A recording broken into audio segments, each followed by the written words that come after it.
Good morning, everyone. If I can start to get people to move to their seats, we'll kick off in a couple of minutes. I think there's still a few people having trouble getting tickets in the car park, but they're making their way in, so we'll just kick off in a few minutes' time. If we can make your way to your seats, thank you.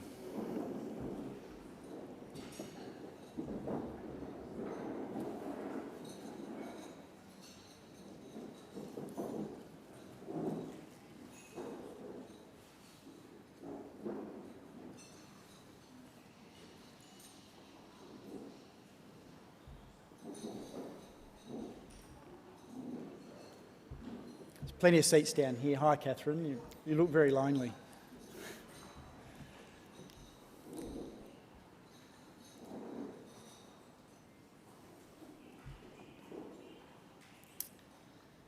Okay, good morning and welcome everyone joining us here in person and also to those joining us via the live stream.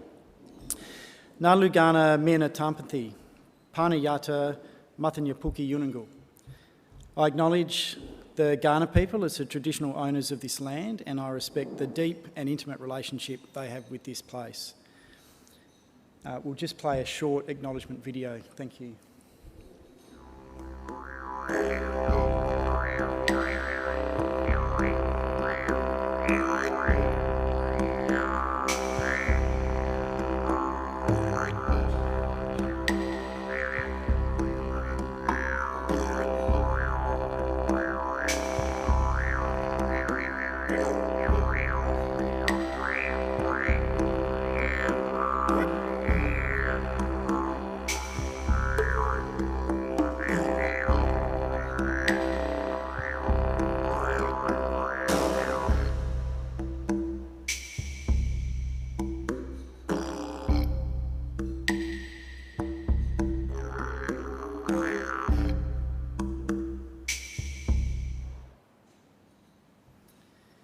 Thank you, and thanks again for joining us this morning to acknowledge the achievements under the Skilling South Australia initiative. Genuinely, I tip my hat to everybody in this room and online that have provided the quality training and pathways to employment to those of you that have employed an apprentice or a trainee, to those of you that have supported apprentices and trainees, and of course to any trainees and apprentices in the room, thank you.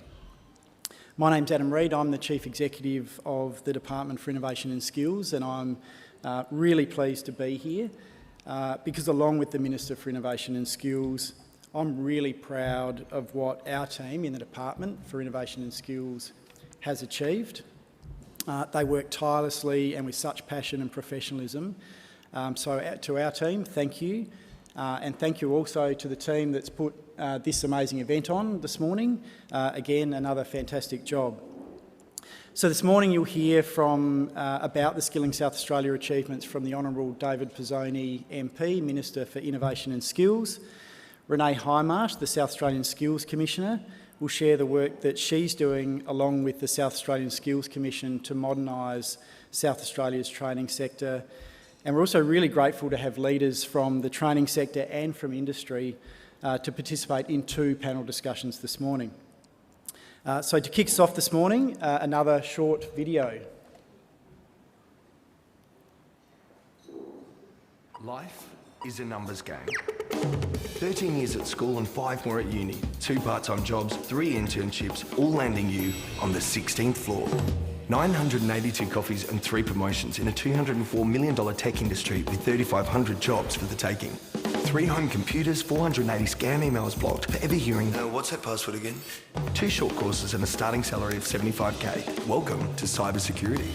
5 years of law, 500 cases read, 1 career move, 8 planets, over 1,000 jobs in space. Yeah, they need lawyers too. 32575 megawatt hours every 365, 22 wind farms, 4,000 jobs, all helping SA become 100% renewable. 1 4-year apprenticeship giving 110% 24/7, 11 ships, a new fleet of subs, millions of components. What does that one do? Whether you're 17, 25, 39 or 62, it all adds up to one thing: more jobs for you. Hopefully you might have seen that before. Look, fantastic showcase, I think, of the opportunities in South Australia, and we're definitely seeing increased demand for skills in our economy. So I'd now like to introduce the Honourable David Pizzoni MP, the Minister for Innovation and Skills. Minister Pizzoni, I think, without question, is one of the most committed and passionate people you could possibly speak to or engage with when it comes to skills in South Australia. So please join me in welcoming Minister Pizzoni to the stage.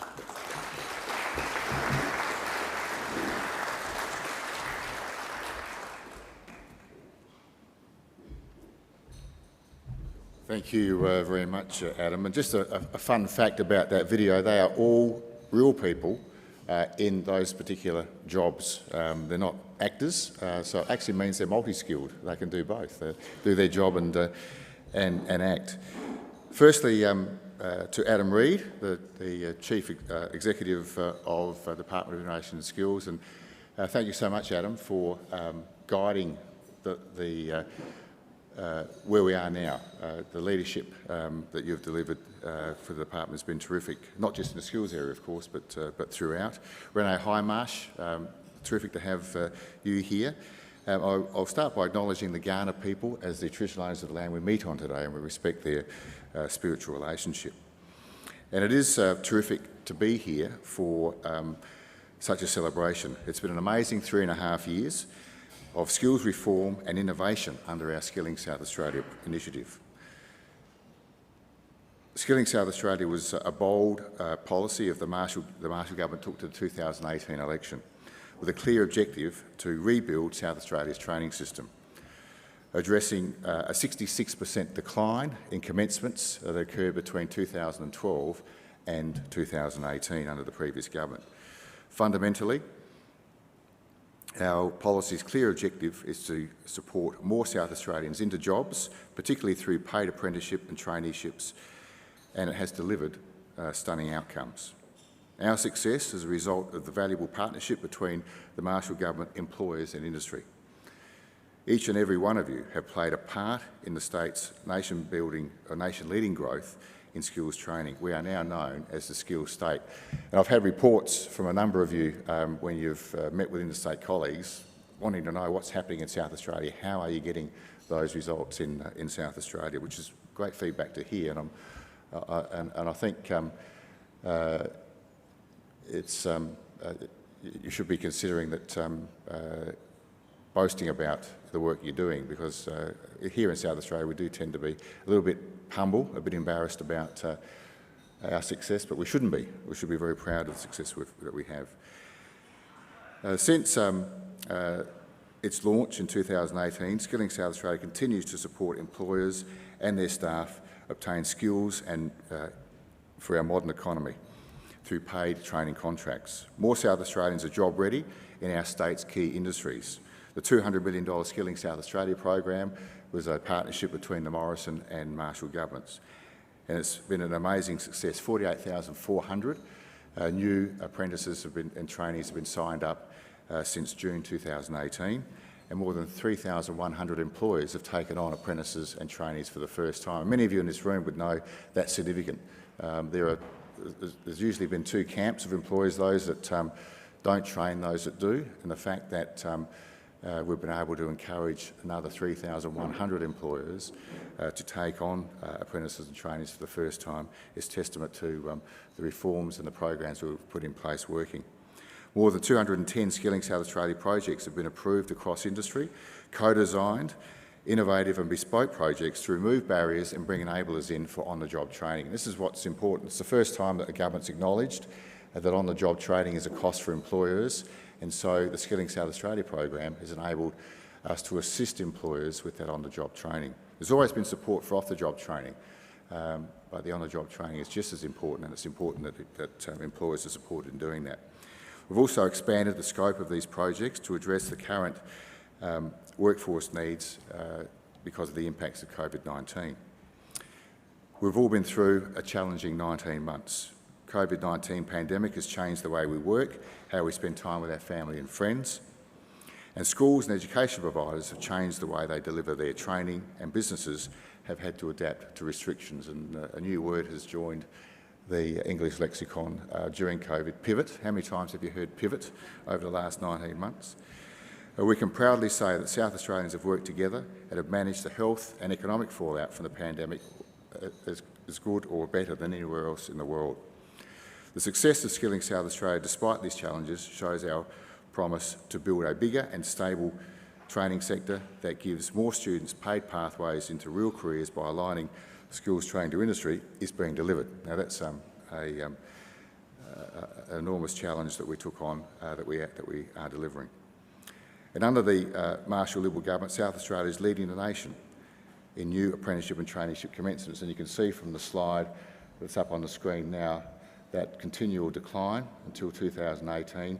Decline stopped in enrolments for the March quarter 2019, just 6 months after we signed Skilling South Australia with the federal government, and we've led the nation ever since in the growth of commencements.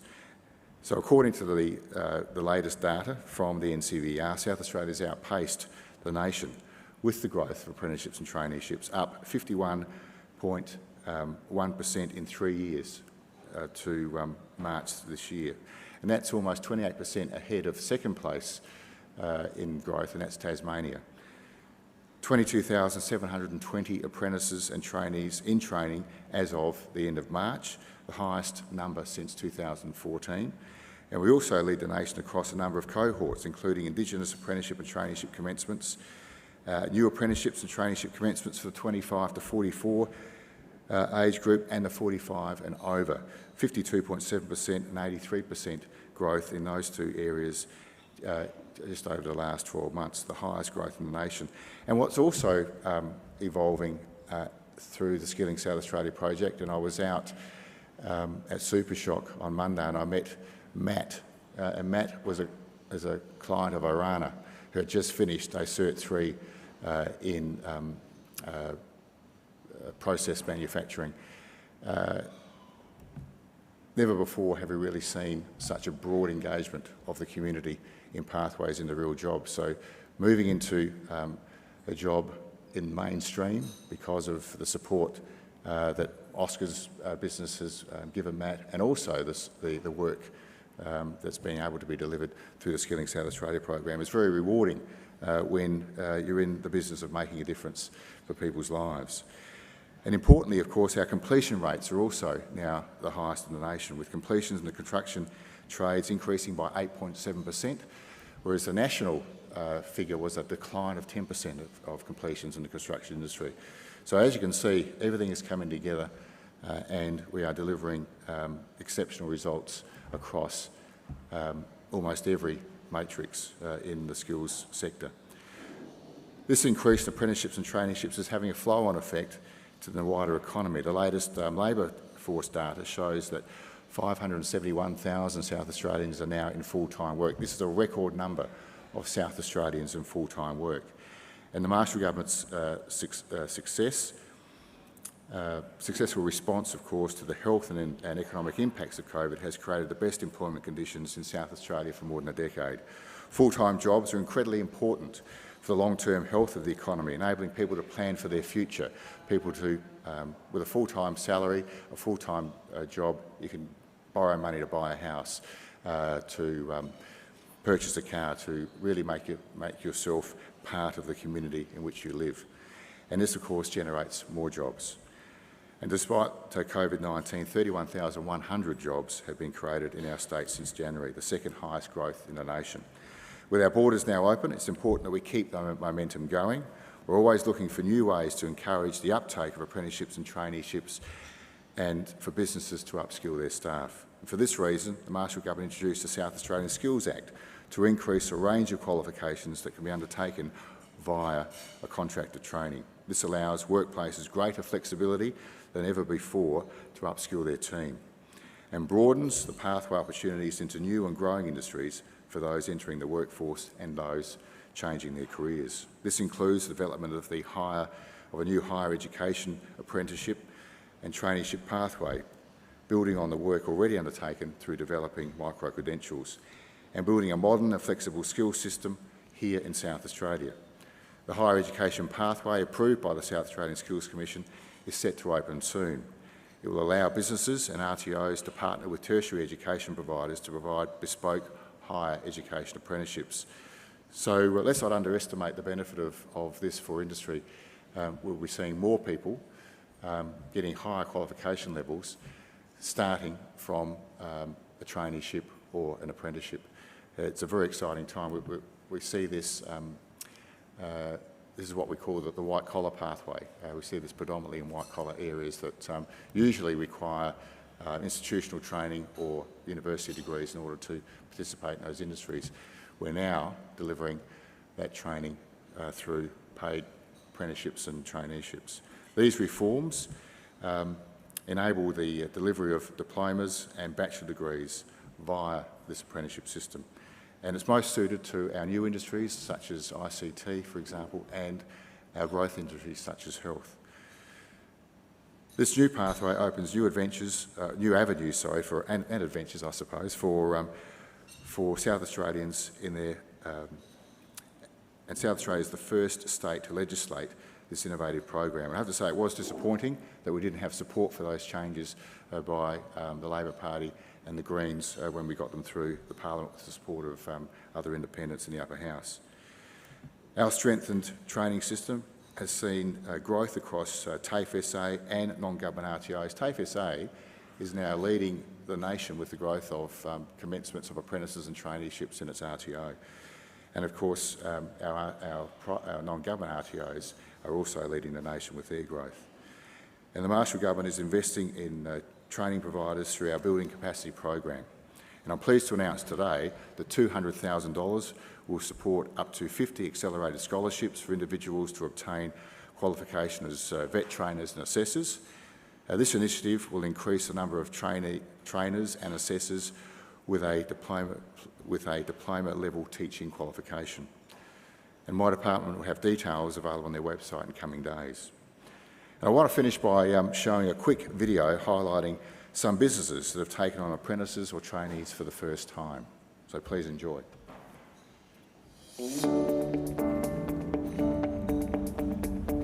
Since 2018, the South Australian Government's Skilling SA initiative has been delivering skills the industry needs, and they've been doing it through traineeships and apprenticeships.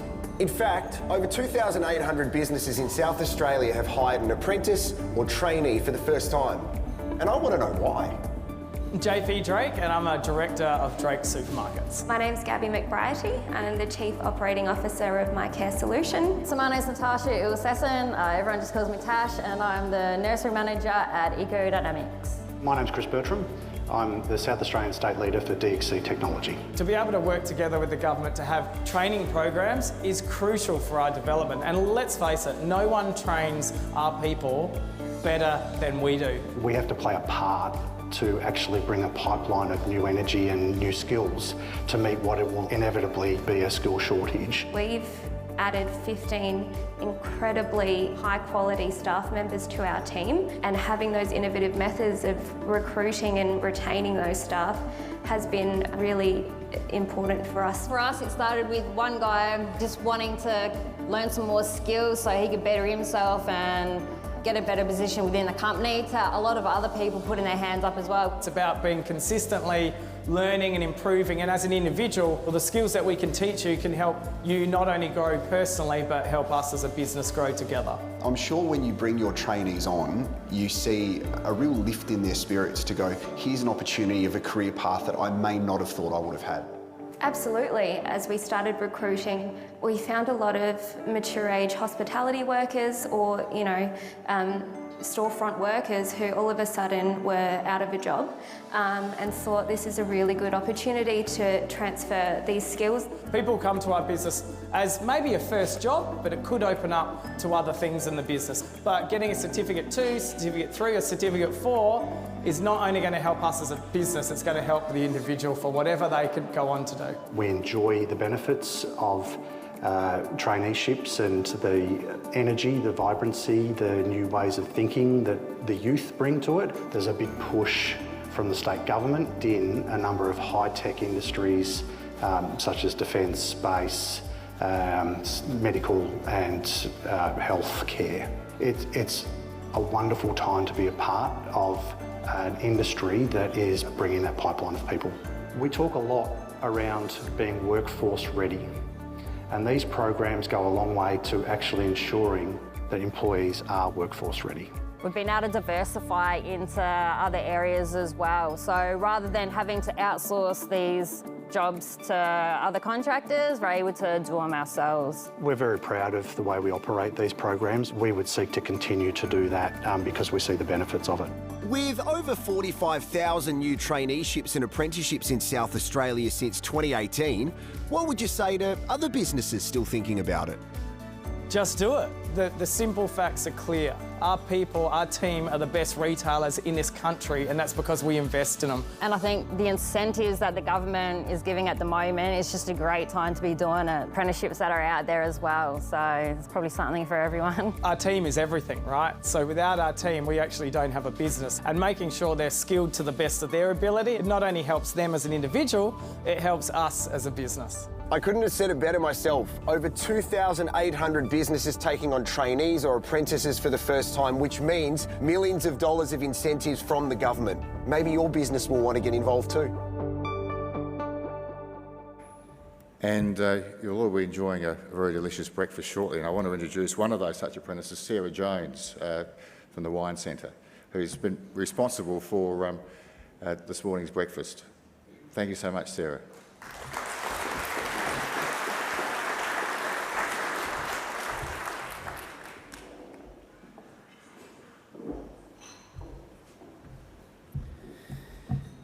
Thank you very much, Minister, and incredible results. There's probably only one word I've heard, or one saying I've heard more than pivot during COVID, and that's you're on mute. So you can probably, they're close, but I reckon you're on mute might be winning. Look, just incredible results, more than 48,000 new apprentices and trainees in the system. 3,000 businesses employing an apprentice or a trainee for the first time, and you know, just the system needs to function. The pipeline of talent needs to be in the training system. Business and industry needs to engage with that system, and you know, developing a world-class training system at the centre of that is critically important. And again, you know, the leadership shown by the Minister to drive that reform has been very, very exciting and rewarding. So as we transition to an innovation-based economy, as we've heard, the attainment of those relevant skills is becoming increasingly important, and it is something that we're seeing almost daily now, business and industry talking about the skills they want and they need, and at times are having trouble getting. So we need to ensure that we've got the skills that our economy needs to drive innovation, improve productivity and take up those new opportunities in global markets. And skills are a key part of the government's economic growth strategy, and it's widely recognised that skills are crucial to a business's ability to absorb and use ideas and technologies from elsewhere. So businesses need a workforce with the relevant skills and knowledge for development and innovation, and the ability to turn those externally sourced innovations into improved productivity. So we're encouraging businesses to invest in developing the skills and knowledge of their workforce to keep ahead of the rapid changes affecting industry, and there are now, as we've heard, so many options and pathways for businesses and individuals. So today we're joined by some of South Australia's business leaders who are developing innovative solutions and training and skilling their workforce. And we're also joined by Ben Lee, currently a trainee, who is going to share his experience with us. So I'd now like to introduce our first panel members and invite them to the stage. So Louise Nobes, founder and CEO, KIC Innovation, and founder of 42 Adelaide. Louise is one of South Australia's great entrepreneurs. KIC, a social mission business that drives solutions to end youth unemployment. And 42 is a globally innovative software engineering school that's tuition-free, open to all, and peer-to-peer. Welcome, Louise. Laura Mabikafola, Executive General Manager, Skills Lab, which is a Sage Group company. Laura has 25 years in the people industry, joining Sage Automation in 2017. Skills Lab's an RTO that collaborates with government, industry and the education sector to equip organisations with the Industry 4.0 and digital skills needed now and in the future. Thank you, Laura, for joining us. Oscar Ferranotto, founder and CEO at Supershock. Oscar launched Supershock in 2005 after a successful 25-year motorsport engineering career. Supershock has grown to be regarded as a high-end technology supplier in mobility and motion control systems. It employs highly skilled engineers and tradespeople to develop products for defence primes, autonomous vehicles, and is a Tier 1 supplier to automotive OEMs as well. Welcome, Oscar. And Ben Lee, a trainee at 42 Adelaide. Ben has worked in retail for a number of years. He's now embarking on a career pathway as a software developer. Ben, thank you so much and welcome. I'm going to jump straight into questions. And Laura, sorry to do this to you. My question to you is going to be in two parts. So, firstly, Sage. How does Sage go about forecasting its future skill requirements, looking beyond the immediate? And then following from that, how does then Skills Lab go about developing the innovative training solutions and skill development solutions and new products in areas of increased demand, not just to supply your own business, but also to meet the needs of industry? Okay, thank you. So first of all, from a Sage question, Adam. So one of the key things that we do, we love tech at Sage, but we don't, so we're always looking at what's happening, being developed, what's happening with makers, how that's shifting. We connect with our suppliers very closely, we partner with them actively. But we don't just focus on the tech to determine where things are going. One of the key things that we look at is why. Why are things shifting and what's taking place? And that's part of our strategic visioning that we look at. So really focusing on why are there some differences that are taking place across industry? Why are we connected more with our supply chain than ever before? And what could that possibly look like? And then what is that going to look like for us and our teams? What do we need to bring in-house? What do we need to partner with? How do we collaborate so that we can achieve more together? And then determining what's our way forward. Just recently, we've gone through this process and setting out our 2025 vision. And to that end, we've identified some key pillars and initiatives that are really going to support us being able to execute that, and workforce development's a key part of that. So it's really looking at, how are we going to meet those requirements from the technical capabilities, but also the thinking capabilities. So how are we going to capture those entrepreneurial thinking approaches? How are we going to capture the complex concepts of where the market's moving to, so that we've got the right skills and capabilities needed to be able to meet all of that? So really it's about strategic visioning, looking at all of those inputs, the research, and then identifying a pathway to get there. Thanks, Laura. And a couple of really interesting points in there. So firstly, obviously, how you partner with clients and customers, which then also starts to drive some of the skills you need in your business. But the other really important thing, and we're hearing more and more, is the absolute importance of linking skills and workforce to strategy. Absolutely. So absolutely key. So just in terms of Skills Lab then, just developing the new products. So, it takes time to develop new training product and get it to market, and particularly in an environment where technology is changing so quickly as well. So how do you go about developing those products and then pushing them to market to supply your own needs, and then the needs of industry? Yeah. So, great question. One of the things that we look at is not necessarily pushing it back out to market, but is really connecting with market to begin with, and I think that's really key. So we partner very actively with our clients and talking with them about, this is our strategic vision, but where are you going as well? Where are the challenges that are, and what are the pain points, if you like, but also what's possible. So it doesn't just have to be driven out of challenge or out of a desperate need, but about creating possibilities and new avenues together. And out of that, what are some of the complexities, and then how does that feel with your talent pools and where you're going to source that?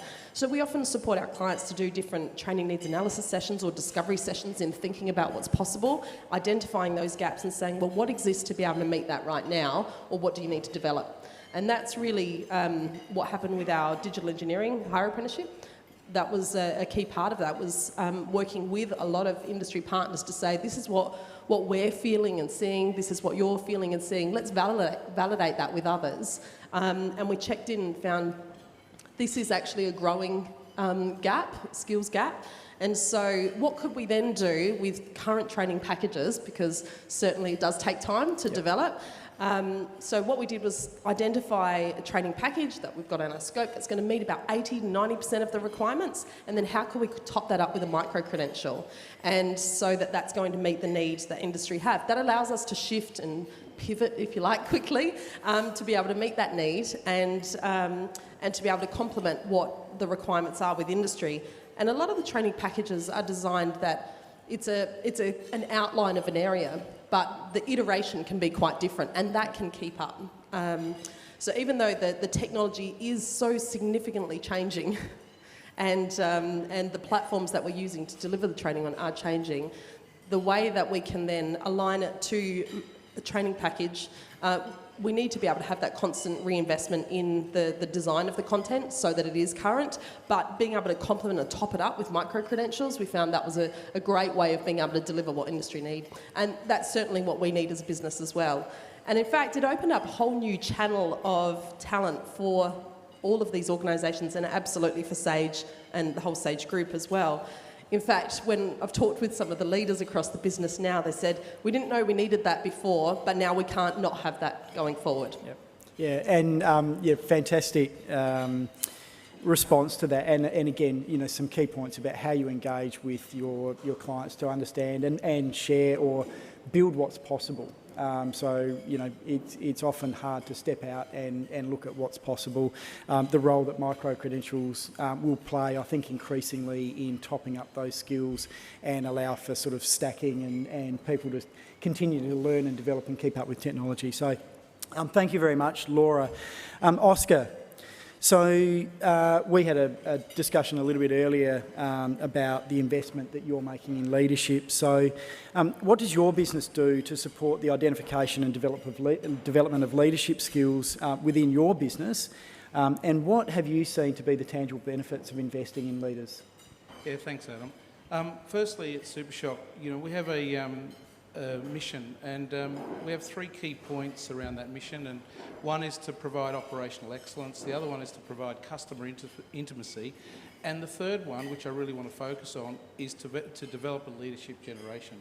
And that leadership for us stems not just at the high level, but all the way down in manufacturing or in the stores.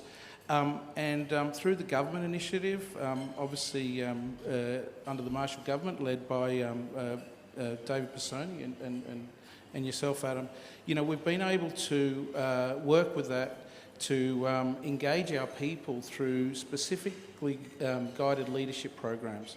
So for me, it's really about creating a bottom-up approach where there's leadership throughout the whole organisation. And we have a wise old farmer once told me, he said, look, son, that the secret to leadership is to know where to sow your seed. Make sure you're sowing your seed in the right paddock. For us at SuperShock, we want to make sure we've got the right leaders in the right roles doing the right things. Otherwise, it doesn't matter how skilled you are, you'll never be successful. For us, throughout the leadership program, we've taken, and we've heard it here today, we've taken people who are very new to the company, but also people that have been with the company for quite a long time, and redeveloped their skills, skills that they probably didn't realise they had. But more importantly is to create an environment where they mentor people. They mentor our youth coming into the company. And throughout that, we've seen really significant benefits as we've grown, and particularly today in our skills shortage, where we need to be able to, in my opinion, create leaders at all levels. And so we really focus hard on that, and through the government initiative under these particular programs, the business has really flourished. Yeah, terrific. Thanks, Oscar. And I like the comment about one of your missions, if you like, is leadership generation. but also the concept of leadership at all levels and investing in leadership at all levels. You know, it's something that resonates with me, and I think it's really important to understand and recognise and invest in those leaders at all levels in your business. So thank you very much for sharing your experience. Louise, so can you just can you describe the role that 42 Adelaide plays in enabling pathways to vocational education and training, and importantly to employment, and in particular for those people that may not otherwise pursue or have the opportunity to pursue those pathways? Thank you. Good morning, everyone. Thank you so much for getting up that little bit earlier to come and listen to us all. I hope we've been keeping you entertained. While you're enjoying your breakfast, probably most of you will have your phones out, so absolutely fine if you've not heard of 42 Adelaide to go ahead and Google it. That's a prime thing in our school. Look to your left, look to your right and Google it. But I'm not too sure if many of you in the room before have tried to open up a multi-million-dollar software engineering school. Our team and myself took that on, and being a social entrepreneur, I actually came from the lens of wanting to solve a really complex social problem, and that is youth unemployment. And what better area to do that in one of the highest demands in skills, and that is coding or software development or software engineering. There's so many words for that. So that was what took me on the plight to get 42 here. The complexities around how do you actually bring a school and open it meant that I really needed to find some really like-minded people that believed in that. And I know you're going to hear from Brian from Academy IT soon, but we wanted to go, how do we get a school and be accredited here? And that was something that was a driving force. But you know, the reason I wanted it accredited was actually because if you are bringing disadvantaged young people into a school that's going to change their life, if it's not accredited, how are they going to get an income payment from Centrelink? So that was my social worker, that's what actually was my driver. On the same part, it was talking to people and many conversations that we had with Brian around how else are we going to fund a multi-billion-dollar school? And it was through some conversations early with Brian, I'll take you back 3 years, that there was the power in what he could see, that 42 has the best software engineering training. And how about if we look at mapping that? I didn't even know that was a possible thing 3 years ago. How about we look at mapping that to the Diploma of Information Technology? So two crazy parts of our souls then met and went, well, let's look to the government and see if we can do that. So that was part of the successful business model that allowed us to open the school. Something else fundamentally happened. When companies, and we've got a head of partnerships here, Jasmine, we've now seen over 100 companies come through 42. We've had 80 of them are connected with us for some way of hiring. But when they could see, so to get into 42, and this comes back to the question of how do disadvantaged people get into the best training, into the best careers. 42 is free, and we don't care about your ATAR. So a young person would come, or any person, because it's 16 plus, will do a 2-hour logic test. Only 40% get through that test. Then they come into what we have now claimed the hardest boot camp on the planet. A 28-day, and Ben can attest to this, 28-day where they might be coding 8 to 10 or 12 hours a day for 28 days. There is no break. One thing that 42 is able to do, and I think the missing gap in the market, is through that 28 days and through our curriculum. So that's just to get into the school. They've got to do 28 days of coding to be accepted into the best software engineering school on the globe, to then come and complete 1 to 2 years at our school, to then be at a junior software engineering level. When companies were coming in through those 28 days, there was something that they picked up, and that was the soft skills. They couldn't believe that through this creation of a gamified, no teachers, no classes model, and every company said to us that this is the skill that they're missing. And you've also aligned it to a Diploma of Information Technology, which actually wasn't we never really heard that that was the key driver until the industries went, how do we get that talent now? And if we waited 12 months when they're out in market, well, then we're just going to compete with everyone else. And I think that was we had this aha moment, and I remember talking to Brian and talking to the team and going, well, that's where apprenticeships and traineeships come into play. We actually hadn't had that as part of our business model when we opened the school. And I think that that's what's really unique with 42. It was the industry that drove us to move to traineeships and apprenticeships.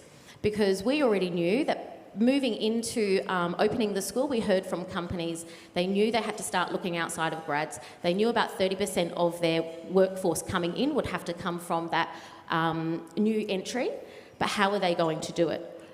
So I think when you drive with so much passion and purpose, and that is to end youth unemployment, open a school that's remarkable, and it's here in Adelaide first, then meet the companies to say, well, how do we get some of those good skills and talent before they actually go to market and then we lose them? So that has been our journey, and I think that that's really important because what we're doing is a product market fit. We are not engineering something, saying it's going to work. We have the supply. I think in a speech I gave last week, we said we had 1,500 applicants. We're pushing 1,700 applicants since March. We have no issues with supply, and that comes back to it's open for everyone. We can teach anyone if they have the motivation to do it. Let's stop thinking that disadvantaged people have that lazy mentality, or the mentality that sometimes Australia we attach. No, we don't. So I hope that kind of answers the question. It absolutely does, Louise. And firstly, congratulations. I know how passionate and committed you are to that complex challenge of solving youth unemployment, and for you to invest your time, energy into solving that challenge, it's a complex challenge for the economy, right? So congratulations on that. And of course, providing those opportunities for people that otherwise either wouldn't consider it or wouldn't get access to it, and the importance of industry engagement to pull them through into employment opportunities is fantastic. And just the purpose and impact that an organisation like 42 can have is incredible. So thank you. Ben, welcome.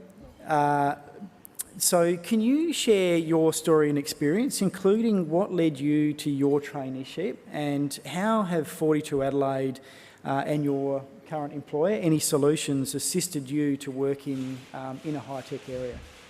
Yeah, so I started, I was working in retail for 5 years, and then after that I've done a boot camp for web development, and then from there a couple of the other guys joined up for 42, so I'm like, you know what, I'm going to join up with them, and done that. One of the things I actually really enjoyed about 42 was the actual peer-to-peer based learning. I think it's more engaging, and that's what sort of kept me to it, because I've tried TAFE before and that's just quite bland. And then spoke to Louise and about doing a traineeship, and she got me one pretty quick. Like 3 days. 3 days. And your employer, Any Solutions, how have they sort of supported you into the organisation? They've supported me really well. Like, they have really great, like the CTO is a great mentor, Costa. Yeah. So, I mean, it's a fantastic story. And again, the point you make about TAFE and trying those courses and maybe it not being for you. And so the importance of having options about how you can develop these skills and where you attain them. Because again, that sort of institutional learning environment may not be for everybody, but it doesn't mean there's not a really successful, rewarding career pathway for you. So I guess the decisions you made about continuing to pursue that option, what sort of drove you to say, this is something that I'm interested in doing, so I might just look at other options for how I might get those skills?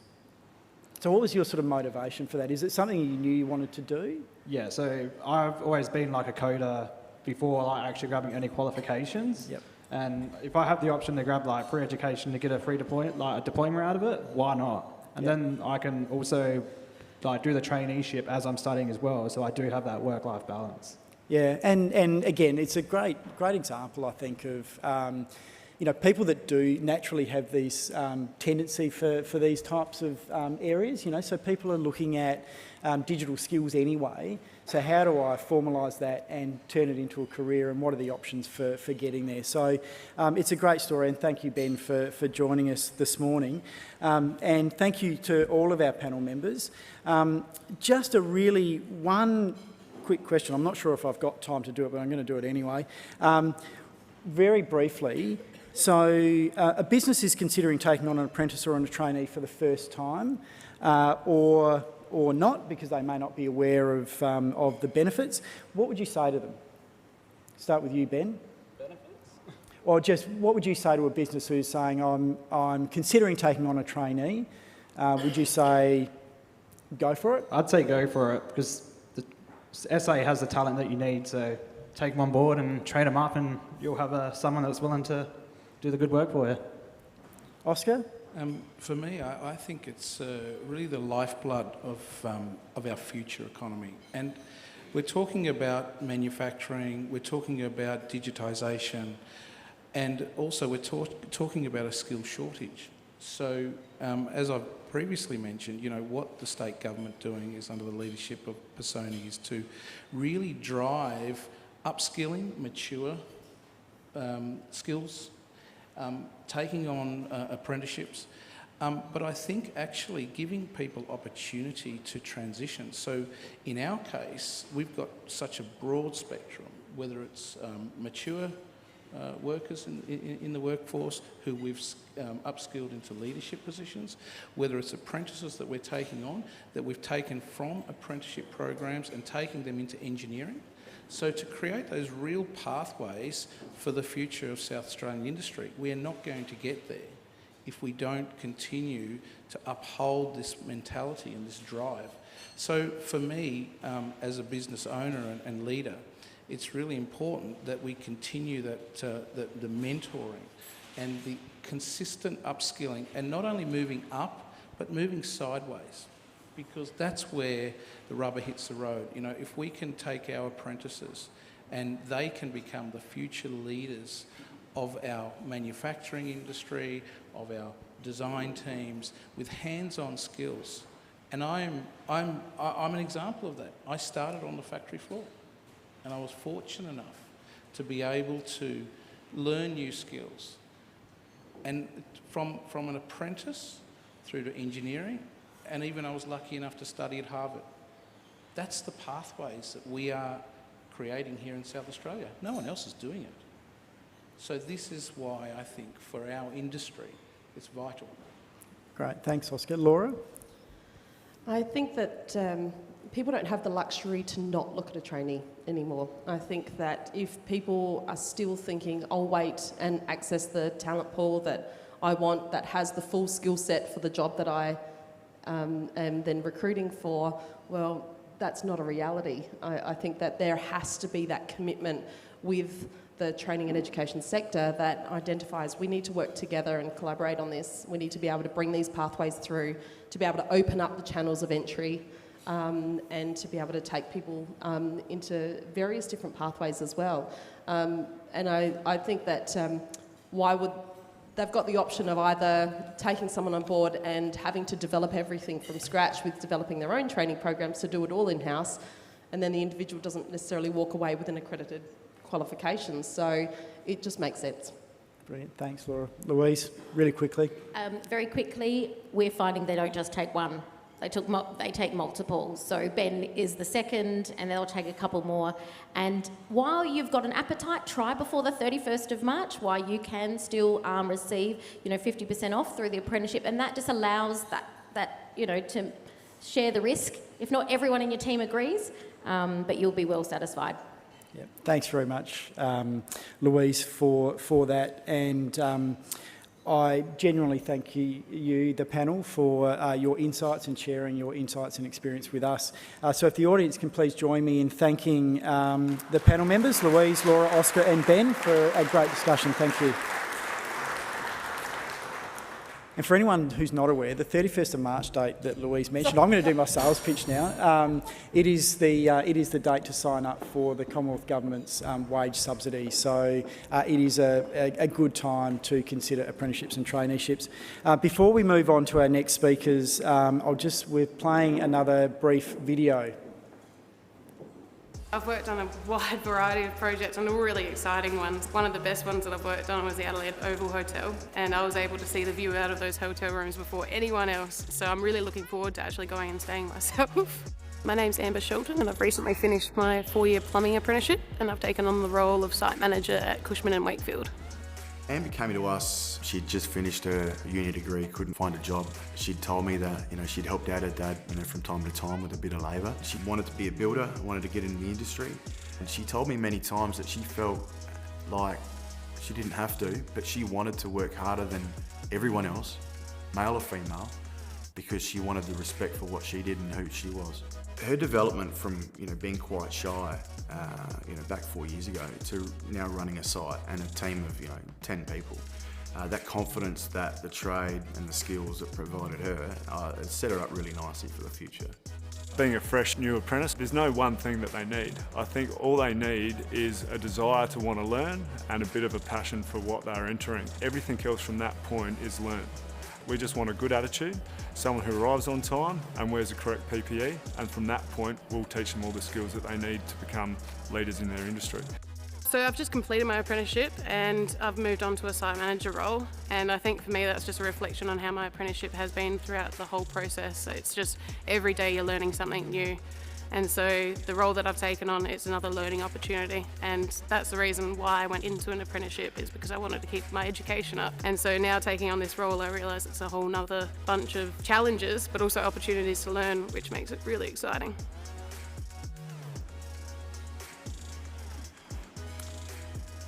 So, probably the important message in Amber's story, but in many stories, is the opportunity to pursue your passion, do something that you're passionate about and you're committed to. And these pathways increasingly are not being seen as, and shouldn't be seen as, second choices.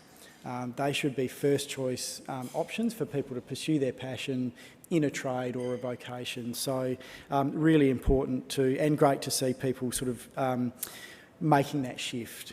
So I'd now like to welcome South Australia's Skills Commissioner, Renee Hindmarsh, to the stage. Renee is South Australia's inaugural Skills Commissioner and Chair of the South Australian Skills Commission. So in her role, Renee provides independent, industry-led advice to government on workforce development priorities and is responsible for advising the Minister for Innovation and Skills on the performance of the training system. Renee has an extensive background in senior executive, probably expensive as well, and advisory positions across the education and public sectors, including through her previous role as the state's training advocate since early 2019. Welcome, Renee.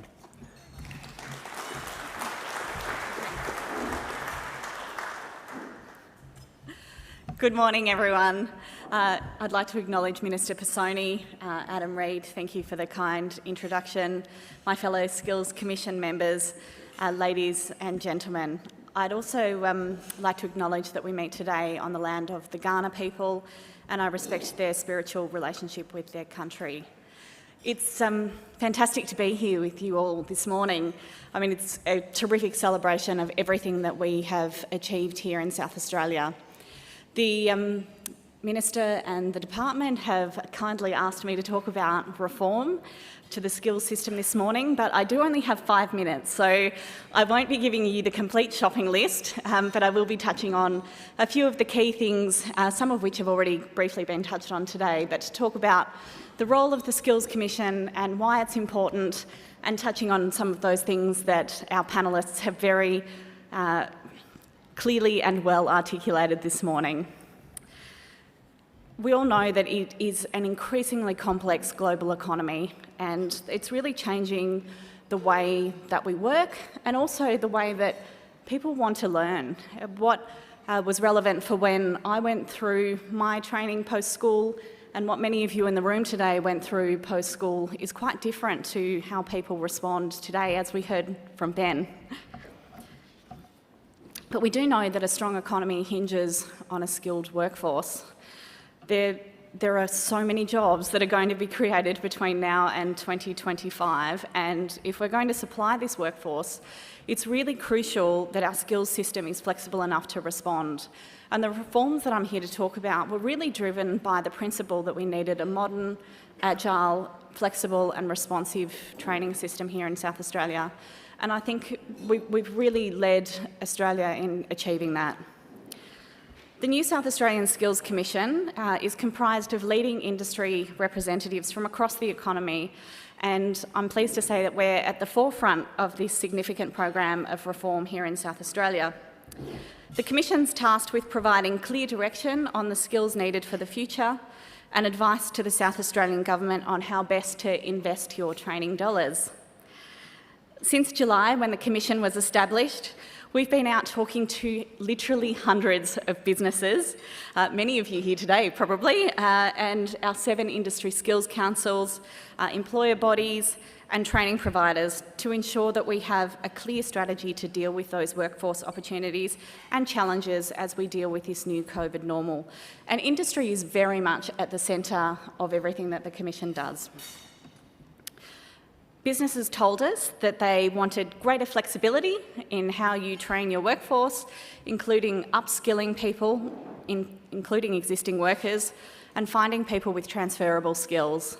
And that was reflected in the conversation from our fantastic panel earlier today. And you also talked about the need for stronger digital skills and a focus on improving the perception of VET and skilled careers here in SA. There is so much good work going on in South Australia, as you've heard today, and that we're here to celebrate, and the Commission is determined to build on that. We're committed to supporting people to develop those relevant skills that are valued by industry, that lead to those positive employment outcomes. And that's the really critical thing for me. It's about what happens at the end, not just the training journey. It's easier now and simpler to employ an apprentice and a trainee or a trainee than ever before, and that's something we should be really proud of. And the changes to the Skills Act here in South Australia have also allowed us to expand beyond the traditional offerings of what we have previously considered when it comes to creating a skilled workforce. There's currently a successful pilot underway for industry to partner with training organisations to develop micro-credentials that meet that industry training need and allow for that rapid responsive training that industry has told us they want. And Laura touched on that very articulately this morning in the panel about how important that is, particularly in some sectors. We've also heard from businesses how valuable they've taken on an apprentice as a way of upskilling their team, given that they are embedded in their business. But the technical requirements for some roles, like in engineering or defence, for example, might be greater than what we've traditionally considered for an apprenticeship pathway. I'm delighted that the skills reforms that have happened in South Australia have really allowed us to reimagine what we might consider for an apprenticeship or a traineeship. And it's really allowed us to expand what that skill level can be and to allow a coupling with a higher education qualification for the first time for some trades and vocations. The Commission just this month has approved the mechanism to allow for the declaration of new higher education apprenticeships or traineeship pathways, as the Minister touched on in his presentation. I think it's really important to stress, though, that although the technical skill level for these new higher apprenticeships may be greater than what we've traditionally associated with apprenticeships or traineeships, and the advantages of learning on job throughout the qualification, the supports that are available throughout the apprenticeship or the traineeship, and the ability to earn while you learn still remains, and that's a fantastic outcome here in SA. As you've seen today, the commencement numbers for apprenticeships and traineeships are something South Australia should be very proud of. But the Commission also plays an important role supporting the parties throughout their apprenticeship to support completions through our guidance, advocacy and dispute resolution services. I can't take all the credit for the great outcomes when it comes to completion compared to our state counterparts, but that has been a really significant reform of the government to make sure that all the parties, be it the business or the apprentice or the trainee, are supported throughout their traineeship journey or their apprenticeship journey. And in our first 3 months as a Skills Commission, we assisted nearly 800 individuals and businesses to navigate that training journey, understand their rights and obligations, and hopefully assist with keeping things on track and assisting with apprenticeship completions. As you've heard today, the South Australian Government is committed to reforming our training system and looking toward a skill-led recovery as we emerge from COVID-19. And what has been achieved under Skilling South Australia has been critical to helping meet these goals. I'm sure you can agree. The Commission's efforts in creating a high-quality skills system complements and works in tandem with Skilling South Australia. As South Australia's first Skills Commissioner, I want to work with industry and with government to ensure South Australia has a world-class skills and training system that delivers ongoing prosperity and skills that our economy needs. As we emerge from what has undoubtedly been a very challenging couple of years due to the pandemic, there's a desire to embrace innovative ways of doing things here in South Australia and a willingness to collaborate that really put us in the box seat to achieve great things. And it's on that note that I'm really looking forward to facilitating the panel discussion with a fantastic group of training providers who are doing really innovative things here in South Australia. So thank you very much.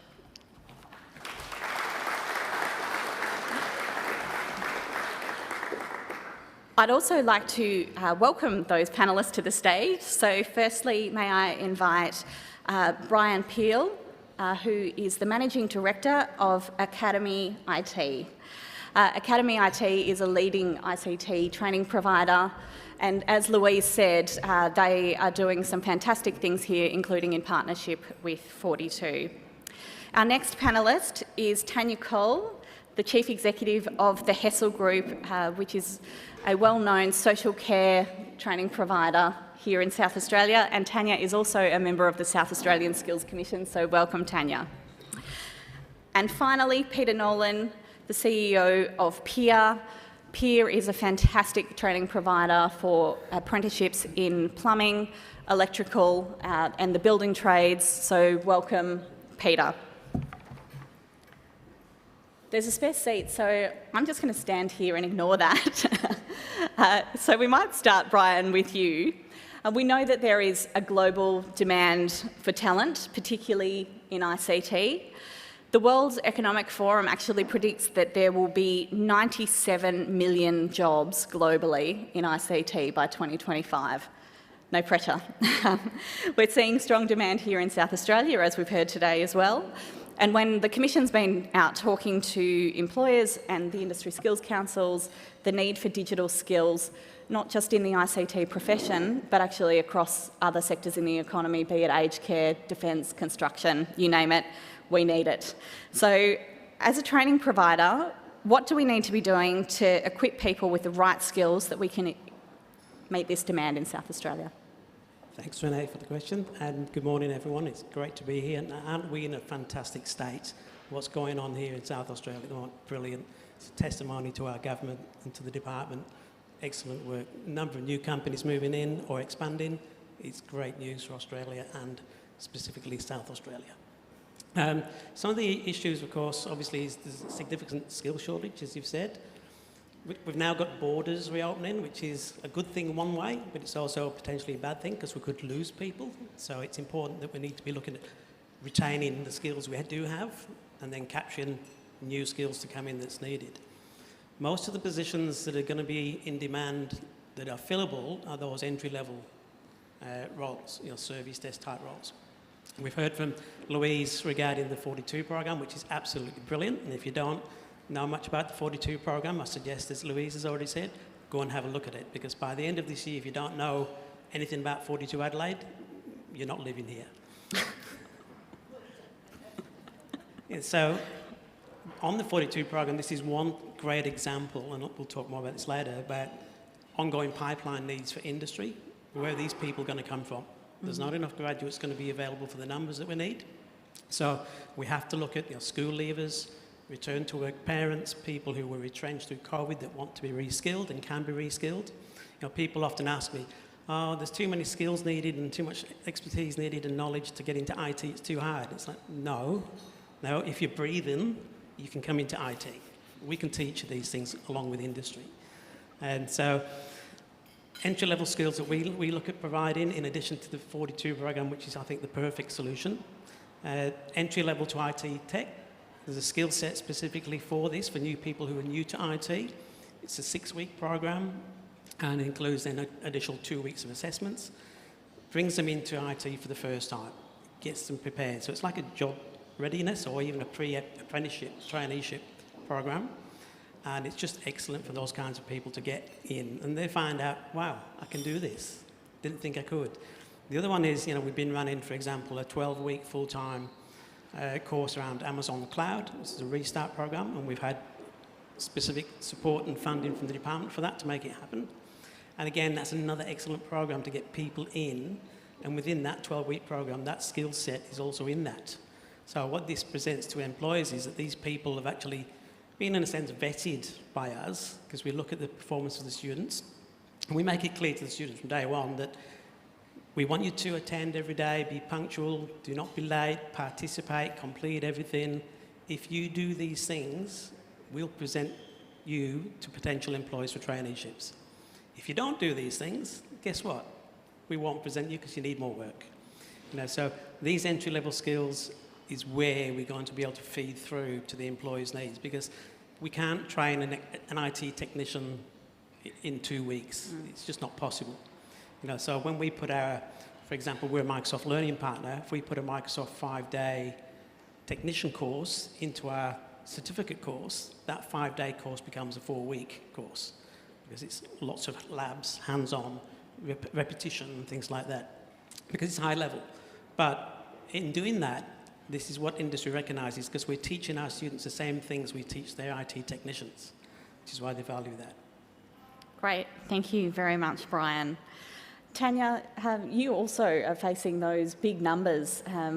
There's, in the care sector in coming years, in 2025, the employment here in South Australia is projected to increase by 10,500 people, or 7.8% growth, which is not insurmountable. And reaching an employed workforce of 144,800 people, the largest employing industry in South Australia. What are the challenges and opportunities that come with that, particularly as a training provider? How do you begin to meet those challenges? Certainly within the care sector at the moment is a big challenge. There's a lot of organisations needing staff.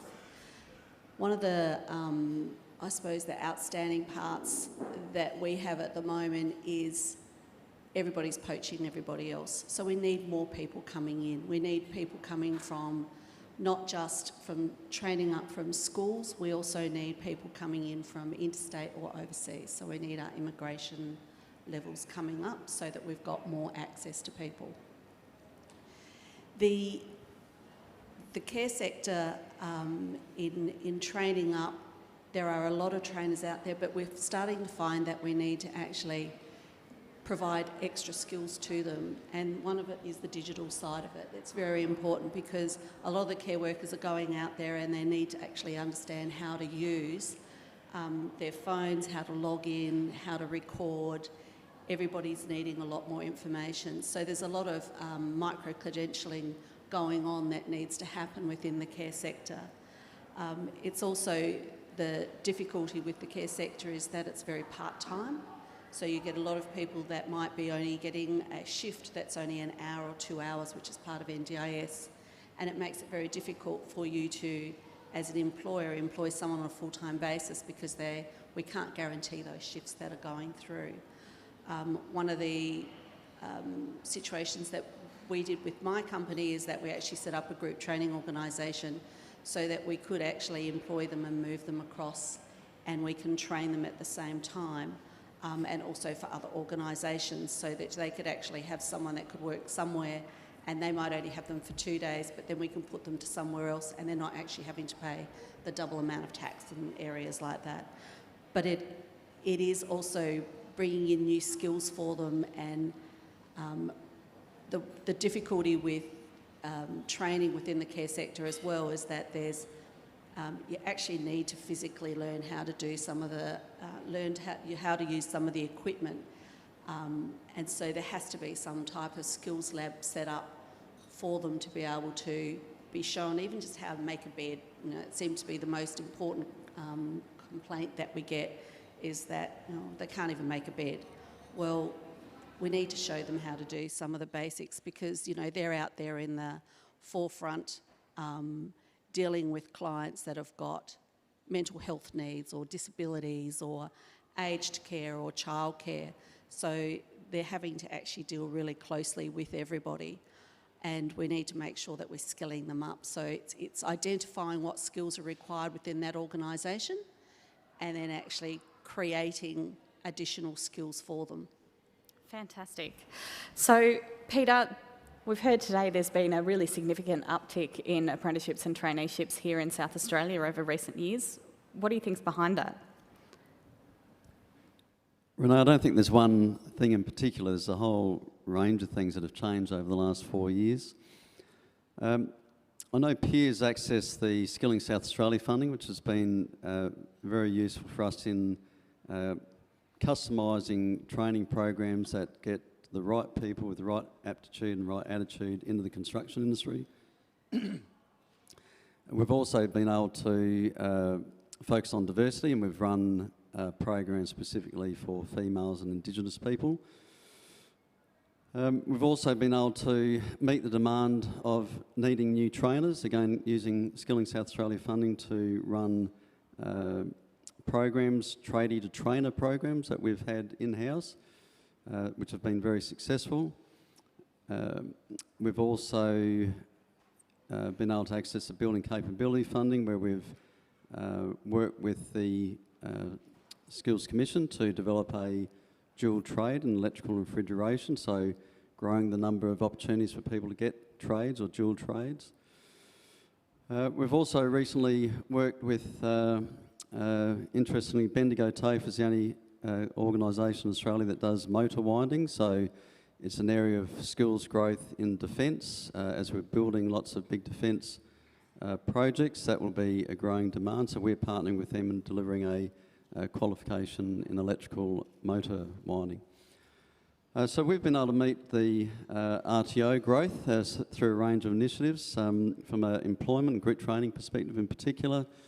There's been a lot of money put forward from the federal government. We've had a huge campaign from the South Australian government, Finding Your Passion. Lots of talk from the Minister, from the Department. We've even had the Prime Minister talking up apprenticeships. And we've had the new vet and school policy, which I think is going to make a real significant difference going forward. We had GTO Boost in South Australia, which was a significant opportunity for group training organisations to go out to employers that hadn't taken on an apprentice before and talk to them about how that might benefit their business, but having extra incentives that support the employers. So, yeah, there's a lot of things that have changed over the last 4 years that I think all are significant factors. Great, thank you. Brian, we know that Louise gave you a huge plug for the work that you're doing at Academy IT. Can you just share with the audience today what you're doing to partner with industry to ensure a responsive and modern training experience for your students? Yes, certainly. One of the consistent themes that's coming out is flexibility. Industry needs flexibility. Industry cannot afford to hire staff and then not see them for 12 months because they're in training. It just doesn't work. It's not practical. So training providers need to provide that flexibility to industry, and we're hearing this consistently here this morning from the providers that are here, and we're all doing that, which is great. You know, the reality is that we've now got employers taking on trainees, which is fabulous. So we need to work closely with each employer based on their specific needs, because there's no such thing in our world as a one-size-fits-all qualification for every single person's job. So when we talk to employers about the traineeship positions, we don't throw something at them. We first sit down with them and their staff and their technicians and supervisors and say, what are the job roles these people going to be? So we sit down and identify the specific roles.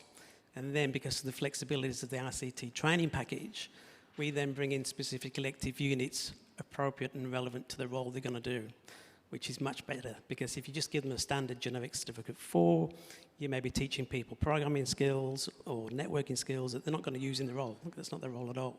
Whereas we provide that flexibility and say, let's identify and build your program around your specific needs to your business.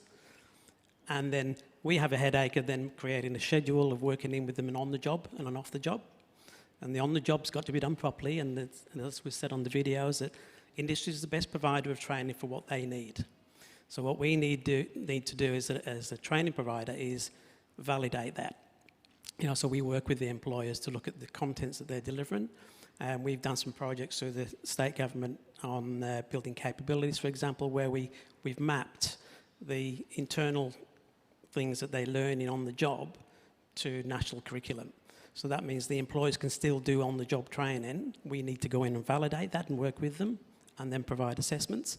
But what they are doing specifically in the company, so one example is Salesforce. Many companies are using Salesforce. So with support from the department, with a project funding application, we've mapped Salesforce against units of competency in the Certificate 4 and Diploma of IT. So it's just important that to make this work for everyone, and especially for industry, we need to be flexible. Thank you very much. Tanya, we've talked a lot today about apprenticeships and traineeships, but that's not typically a model of training in the care sector. So how is your industry considering this and taking them on? And can you outline what this method of training has actually meant for your business? You did touch on that you've set up a GTO, so I'm really interested in your perspectives. Traditionally, certainly in the care sector, it isn't a normal practice to take on a trainee. And I suppose the difficulty is that for the supervisory stage, where you actually need to have another person overseeing what's happening. But I think if in going out and speaking to a number of businesses, everybody's looking at their workforce strategy. But I think they've been looking at it for the last 5 years, because it seems to be a regular discussion that's happening. And I think the industry is going to have to start looking more seriously at having trainees and putting the value in them by understanding that once they actually start training them and teaching them the values of their own organisation, they will start building up their own workforce, because we have got a limited workforce and we need people to actually feel as though they are valued within the actual organisations.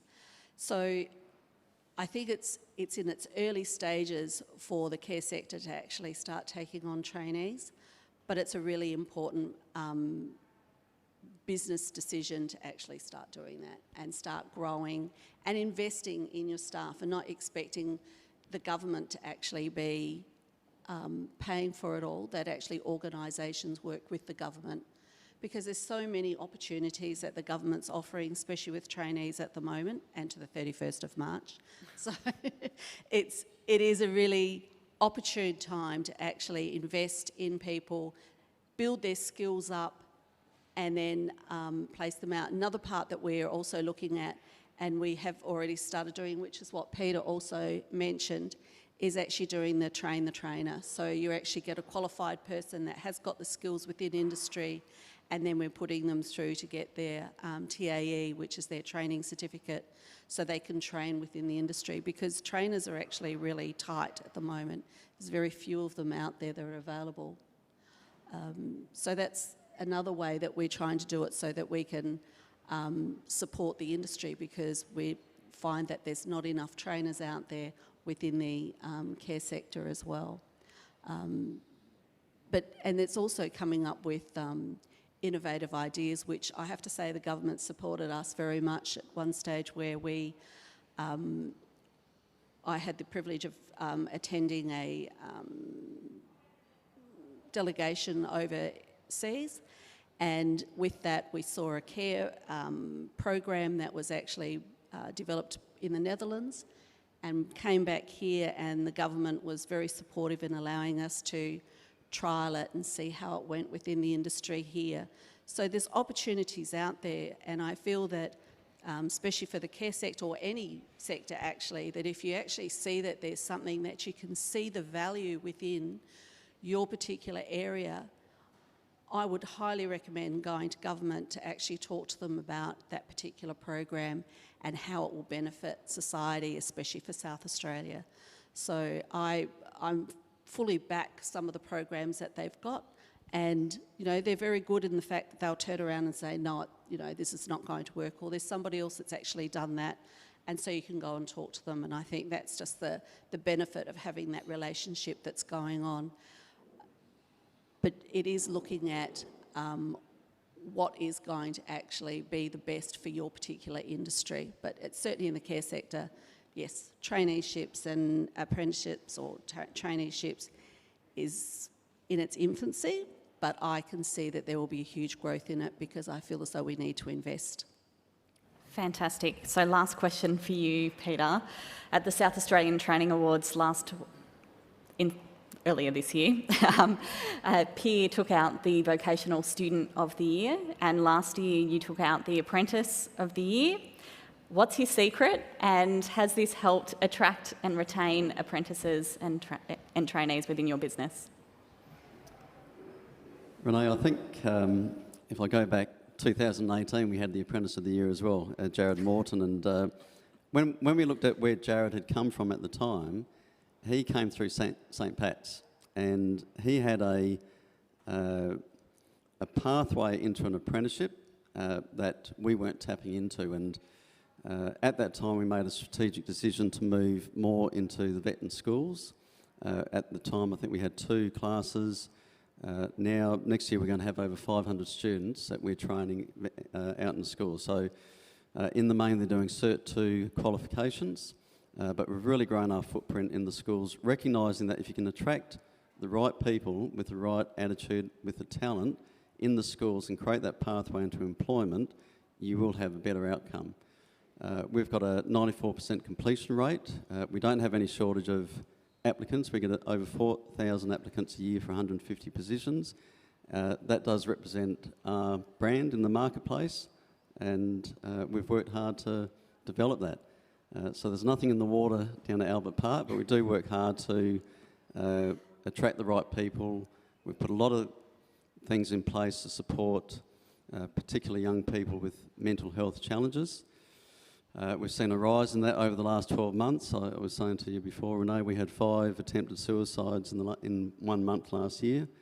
So we've really had to change how we support our workforce. And when we talk about safety, it's physical and mental. That's a real strong focus for us. And in doing that, we do support our apprentices really well to completion, and we're proud of our high completion rate as well. So again, a lot of moving parts to create that success, which we're very proud of. Thank you. Thank you. I'm sure we all acknowledge that to have a great training system here in South Australia, we couldn't do it without fantastic registered training organisations and group training organisations. And not only are our panellists today delivering great training, but they've also really embraced the mantle to deliver this world-class system here in South Australia and to do things differently, to grab onto those opportunities afforded through government programs and really just try and deliver what industry wants and great outcomes for apprentices and trainees. So please join me in thanking our panellists for a great discussion today.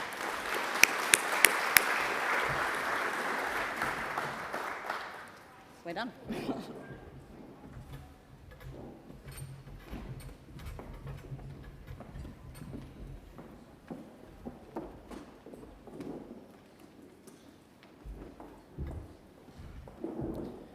Thank you, Renee, and thank you to the panel members for your insights and experience. It's that was a great session. Thank you, and Renee, thank you for your commitment to engaging and working with the industry, which is critical to modernising the training sector and meeting their needs and the needs of students as well. So It's fair to say, and I think it's been reinforced this morning, that a lot has been achieved through Skilling South Australia. Thanks to everybody in this room and online for being part of that achievement and driving that achievement. We've heard this morning that businesses are fishing from the same pond, and we need to look for other avenues for gaining and bringing in talent, and there are options, including through school pathways, etc. So. If we continue to get this right, and it's really important that we do, we will see productivity growth, more young South Australians working or studying, overall higher skill levels in our economy, connected to industry need or aligned to the needs of industry. And South Australia will be much better placed to attract and retain young people, young wealth creators and talent by having challenging, rewarding and skilled career opportunities right here in South Australia, which is just critical to our state. So that formally concludes the proceedings this morning. Thank you again, everyone, for taking the time to join us this morning very early. For those of you online, you can access the Skilling South Australia Achievements document at our website, which I'm hoping is on the screen there. For those here today, there are copies on your desk, and feel free to take one and a number for your colleagues.